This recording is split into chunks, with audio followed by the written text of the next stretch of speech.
What are NDIS pricing arrangements? NDIS pricing arrangements and price limits are the official pricing rules used by the NDIA. They explain how some supports are priced, what maximum rates may apply, and how providers should claim services correctly.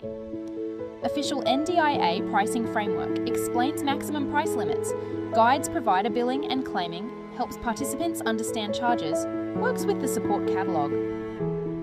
What documents sit under NDIS pricing? The NDIS pricing framework includes more than one document. The main guide explains the pricing rules, while the Support Catalogue shows support item codes, price limits, and claim types used in day-to-day practice. Pricing arrangements and price limits. NDIS Support Catalogue SDA, pricing documents AT, home modifications, and consumables code guides, other pricing updates and addenda. Who needs to follow NDIS pricing arrangements? Who needs to follow NDIS pricing rules depends on the funding type and whether the provider is registered. These documents are especially important for registered providers and NDIA-managed supports, but they also matter across plan-managed and self-managed arrangements. Registered providers must follow relevant limits. Important for NDIA-managed supports often shapes plan-managed billing, still useful for self-managed participants. Supports fair and transparent pricing. How do NDIS price limits work? An NDIS price limit is the maximum amount that can be charged for a support item where a cap applies. It is not a fixed price, which means providers and participants can still agree on a lower rate. Price limit means the maximum charge. Not every service must use the maximum. Lower prices can still be negotiated, linked to specific support items, helps manage value for money. How to read the NDIS Support Catalogue. The NDIS Support Catalogue helps users match a service to the correct support item, price limit, and claim type.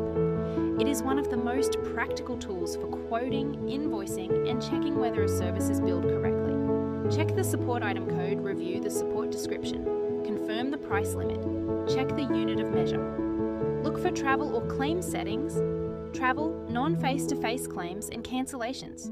Travel, non-face-to-face and short notice cancellation rules do not apply to every support item in the same way.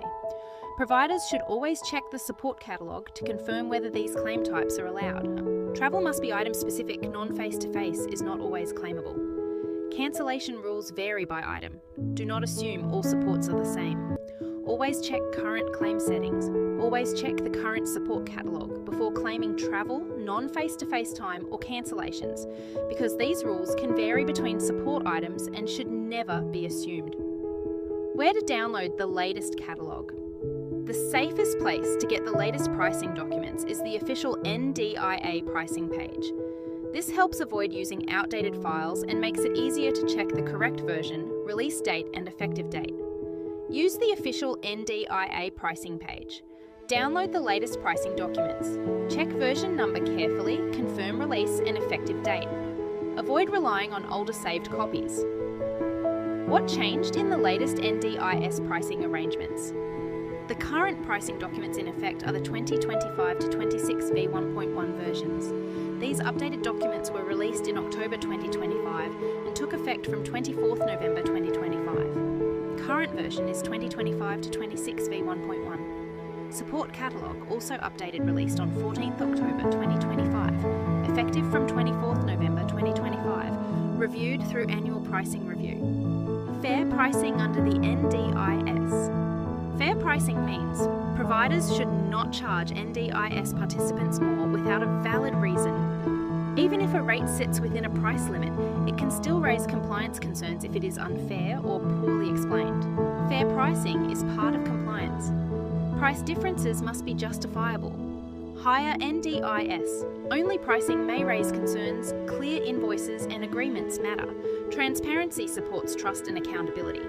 What participants and families should know. Participants and families can use pricing documents to better understand what they are being charged for. This can help with comparing providers, asking questions, and checking whether a service has been billed correctly. Ask for the support item code. Check the hourly or unit rate. Confirm if it is within the limit. Ask about travel or extra charges. Review service agreements carefully. Ask for the support item code, rate, and any extra charges up front so you can better understand the service. compare providers, and spot billing issues early. Common mistakes people make with NDIS pricing. Many pricing mistakes happen when people rely on old documents or assume the maximum price is the standard rate. Others happen when the wrong support item code is used or claim rules are not checked properly. Using an outdated pricing guide, treating maximum price as fixed price. Ignoring the support catalogue. Using the wrong support item code. Missing fair pricing obligations. Do registered and unregistered providers follow the same rules? Pricing rules can apply differently depending on whether the provider is registered and how the participant's funding is managed. Even where more flexibility exists, fair pricing and clear service agreements still matter. Registered providers have stronger pricing obligations. NDIA managed supports need careful compliance. Plan managed services still follow pricing logic. Self-managed participants may have more flexibility. Fair pricing still applies across contexts. Related NDIS pricing documents to know. Some supports have extra pricing rules or separate code guides that sit alongside the main pricing documents. This is especially important for specialised supports such as SDA, assistive technology, home modifications and consumables. NDIS support. Catalogue SDA pricing arrangements, AT code guide, home modifications pricing guide, consumables code guide. Understanding the next step. The NDIS pricing arrangements and price limits help explain how pricing, claiming and support item rules work across the scheme. For both providers and participants, the best next step is to use the latest official NDIA documents and make sure pricing is clear, fair and easy to understand. At Affective Care, we help participants and families better understand supports, service agreements and pricing so they can make informed decisions with more clarity and confidence.